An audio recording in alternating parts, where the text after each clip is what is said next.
পাহারা দিচ্ছি সেখানে দাঁড়িয়ে দাঁড়িয়ে কখন দরজাটা খুলবো, তারপর তুই ঢুকে গিয়ে আমাদের আলু খেয়ে নিবি, ওখানে দরজাটা খুলিস না। এই যে রাধে রাধে সকলকে, welcome back to my channel. একটা নতুন ভিডিওতে তোমাদের সকলকে জানাই অনেক অনেক ওয়েলকাম। তিতলি রয়েছে ঘুমিয়ে, এখন দুপুর বাজে 3টে, ওর খিদের চোটেও ঘুমিয়ে পড়েছে। আর আমি লাঞ্চ নিয়ে নিয়েছি, এখন দুপুর 3টে থেকে ব্লগটা স্টার্ট করছি। লাঞ্চে আছে ভেন্ডি সিদ্ধ আর মাংস।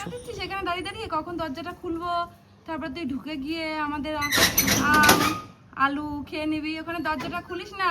এই যে বসে রয়েছে একজন, হ্যাঁ ও আরাম দেখছে, কোনো চাপ নেই। হ্যাঁ তুইও বসে থাক, হ্যাঁ আমিও দাঁড়িয়ে থাকবো, কোনো চাপ নেই, কোনো অসুবিধা নেই। বসে থাকো, তোমাকে খাবার দেবো, ঠিক আছে? দাঁড়াও, তোমার পিঠে লাঠি ভাঙবো। তুমি ঢুকে ঢুকে আমার ঘরে সব কিছু লন্ড ভন্ড করে। আর দেখো, হঠাৎ করে আমি ঘুমিয়েছিলাম, দেখলাম প্রচণ্ড বৃষ্টি নেমেছে। আর তার আগে একটু ভালো ঝোড়ো হাওয়াও দিচ্ছিল। এখন হাওয়াটা একটু কমেছে, কিন্তু অঝোরে বৃষ্টি হয়ে যাচ্ছে। আর প্রচুর বৃষ্টি হচ্ছে, মনে হচ্ছে আজকে সারা দিন রাতে বৃষ্টিটা হবে। আর তারপরে দেখো সন্ধে পার করে এবার রাত হয়ে গেছে, আর আমি পরের দিন সকালের খাবার দাবারের প্রিপারেশন স্টার্ট করেছি। এনেছিলাম পাট শাক, কিন্তু পাট শাকটা মনে হচ্ছে আর এক আটি আনলে ভালো হতো। এবার অল্প একটু পাট শাক আমি কার পাতায় দেবো, ওই জন্য ভাবছি পাট শাকগুলো ছাড়িয়ে রাখি। আর বাড়িতে কতগুলো ওই শাক হয়েছে, নিজে নিজেই শাক যেগুলো হয় না, নোটে শাক, তেলাকুচু পাতা, টুকটাক কুরানি শাক বলি আমরা, ওই শাকগুলো তুলে নিয়ে পরের দিন রান্না করব। কিন্তু যা অবস্থা, কি করে যে তুলবো, মনে হচ্ছে তো পরের দিন সকাল পর্যন্ত বৃষ্টিটা চলবে। কিন্তু আমার তো আজকে দোকানে যাওয়ার নেই, মানে এত বৃষ্টি বলে আমি দোকানে যাইনি। সন্ধ্যে থেকেই কালকের কাজগুলো শুরু করে দিলাম। আর পাট শাকগুলো খুব কচি ছিল, যাদের যাদের থেকে নিয়েছি, যেই কাকাটার থেকে, ওদের আর কি চাষ আছে, ওইখান থেকে নিয়ে এসে বিক্রি করছিল। তাই জন্য সার ছাড়া যত সম্ভব, সার ছাড়া আর হবে না, অবশ্যই সার দেওয়াই হবে। তো চলো পাট শাকগুলো ছাড়িয়ে নিই, তারপরে আরও কাজ আছে, আরও অনেক কিছু কাটাকাটি করতে হবে, সেইগুলো কাটাকাটি করবো। এই যে নিয়ে এসেছি বরবটিগুলো চচ্চড়ি খেতে আমি আর সোনা ভীষণ পছন্দ করি।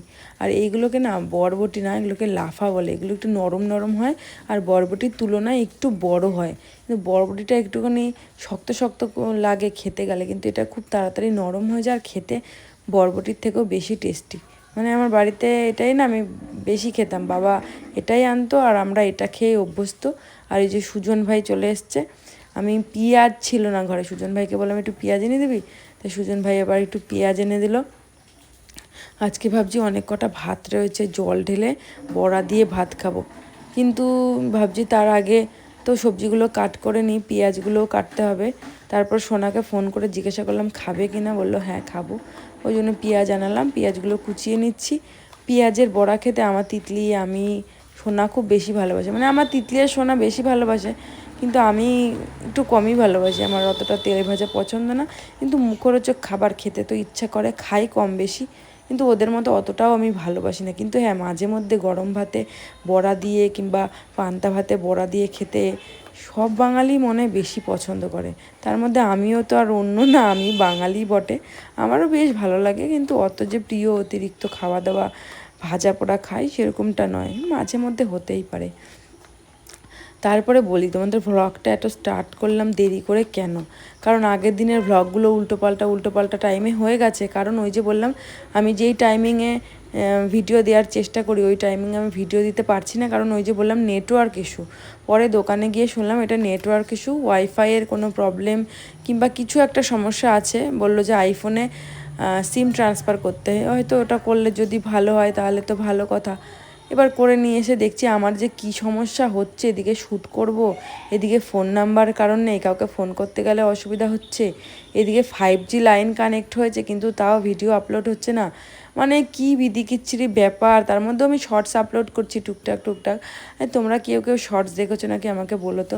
আমার আর ওই হোম ট্যুর দিয়েছিলাম, হোম ট্যুর বলতে আমার স্টুডিওটা দিইনি, পুরো বাড়িটা দেখাইনি, নর্মালি সামনে এই রান্নাঘর আর বেডরুম আর ড্রয়িং রুমই তোমাদেরকে দেখিয়েছি। তো জল ছাড়া আমি এইভাবে পেঁয়াজিটার জন্য ভালো করে বেসন, চালের গুঁড়ো, নুন, হলুদ, কাঁচা লঙ্কা বাটা, আর এর মধ্যে একটুখানি রসুন বাটা দিয়েছি। আর বড়াটা বানানোর পরে খেতে কিন্তু মন্দ লাগেনি, বেশ ভালোই লেগেছে। কিন্তু তিতলি মনে হচ্ছে খাবে না, কারণ ও ঘুমিয়ে পড়েছে। আর সোনাও আস্তে আস্তে অনেক রাত হয়ে যাবে। রাত হয়ে গেলে না তখন আর ভাল লাগে না আমার, ওইদিকে ঘুম পায়, এদিকে সোনাও আসে না। তারপরে যে সমস্যা হয়, যে যখন ঘুমিয়ে পড়ি তখন সোনা আসে, আর যেই সোনা চলে যায় তখন আমার আবার ঘুম ভেঙে যায়। মানে কীরকম অবস্থা বলো তো। তো চলো এদিকটা কাজটা সেরে নিলাম, এবার একটু চাল কুমড়ো কেটে রাখি, কালকে চাল কুমড়ো দিয়ে মটর ডাল করার ইচ্ছা আছে। মটর ডালের গল্প তোমাদেরকে বলি, এর আগে মটর ডাল করতে নিয়েছি, মটর ডালগুলো গলে না, সারা দিন রাত্রির মটর ডাল ভিজিয়ে রেখেছি, তারপরের দিন মটর ডাল সিটি দিয়েছি প্রায় 10-15টা, ডাল যেরকম সেরকমই রয়েছে। কি যে বিরক্ত করে, জন্য আজকে মটর ডালটা সারা রাত ভিজিয়ে রাখবো। কিন্তু মটর ডালটা সারা রাত ভিজিয়ে রাখার ফলে হয়েছে কি জানো, একটা সিটিতে ডাল গলে একদম একদম ডাল একদম ডালই নেই এমন অবস্থা। তো বুঝলাম এই সব ডাল তো সমান হয় না, ওই 1 ঘন্টা আধ ঘন্টা ভিজিয়ে রাখলে যথেষ্ট। আর চাল কুমড়োটা খারাপ ছিল না, মোটামুটি ভালোই ছিল। আর চাল কুমড়ো দিয়ে মটর ডাল খেতে আমি সোনা দুজনেই খুব পছন্দ করি, তিতলিও পছন্দ করে। আমার তিতলি কিন্তু সবজি টবজি সবই খায়, শুধু উচ্ছে নিম পাতা খেতে চায় না। এবার আমরাও হয়তো ছোটোবেলায় খেতাম না, ওই জন্য হয়তো ও খেতে চায় না। বাচ্চারা স্বাভাবিক তেতো জিনিস তো খেতে চাই না। কিন্তু নিম পাতাটা বেছে রাখবো, নিম পাতাটা ভাজবো কালকে, অনেক দিন নিম পাতা খাওয়া হয় না। আর চলো চপিং বোর্ডটা মুছে নিই, এখন বৃষ্টির দিন তো চপিং বোর্ড বারবার না ধোয়াটাই ভালো, এরকম টিস্যু দিয়ে মুছে নিলেই ভালো হয় একদম, তারপরে শুকিয়ে যাবে তাড়াতাড়ি। তো চলো তেলটা বসিয়ে দিলাম, তেলটা গরম হতে থাকুক, তারপরে আমি বড়াগুলো ভাজবো আস্তে আস্তে। 4-5টা বড়া ভেজে রাখছি, তিতলিকে দেখি ডাকি, ও যদি ওঠে। ও না উঠলে না আমার ভাল লাগে না, ও খায় না কিছু না, আর মনটাও ভাল লাগে না। আর আগামীকাল তো জামাই ষষ্ঠী, আমাদের মা ষষ্ঠীতে নিমন্ত্রণ করেছে, কিন্তু আমরা তো যেতে পারবো না, কারণ সোনা অফিস ছুটি নেই, আর বিশ্বজিৎ আর পিঙ্কিও আসবে না। এবার আমরা যাব আলাদা করে, কেমন যেন লাগছে। তবুও তিতলি আমাকে বলছে, মা আমি কালকে দিদুন বাড়িতে যাব। তাই আমি ভাবলাম যে চলো দিদুন বাড়িতে যাবে বলছে, দেখি বৃষ্টি যদি না হয়, ওয়েদার ভালো থাকে, তাহলে চেষ্টা করবো এক পাক যাওয়ার। মার কাছেও অনেক দিন গিয়ে থাকা হয় না, আর এ তো যা গরম ছিল, গরমের জ্বালায় ভালোও লাগতো না। তাই ভাবছি কালকের দিনটা দেখি যাওয়া যায় কি না, কারণ মনে হচ্ছে যা বৃষ্টির জ্বালাতে আবার নাও যেতে পারি। আর মোটামুটি বড়াগুলো দেখো খারাপ হয়নি, একদম ক্যাতক্যাতে হয়নি, যেহেতু জল দিইনি। তবে হ্যাঁ, বড়া ভাজার মতন পরিস্থিতি কিন্তু হচ্ছে। তো তোমাদের ভ্লগগুলো এত লেটে আসছে, এত প্রবলেম হচ্ছে, কোনো সমস্যা হচ্ছে, অনেক রকম সমস্যা হচ্ছে, তাও যে তোমরা আমার ভিডিও দেখছো, তোমাদেরকে অনেক অনেক ধন্যবাদ।